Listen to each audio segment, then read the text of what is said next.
Yun, so hi guys, welcome ulit sa channel sa mga Shield Reacts. So yun, last episode natin is napanood natin yung laban ni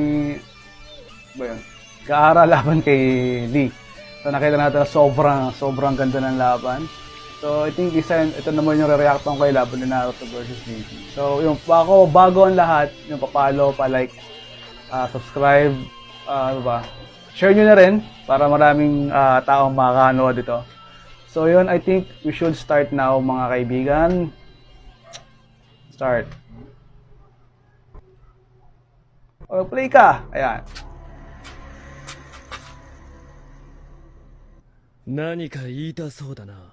Parang yata kasi hindi ko nireactan yung laban na to ni ni Hinata laban kay Neji. Di pa parang si Naruto, nangako siya na tatalunin to si Neji. Naruto!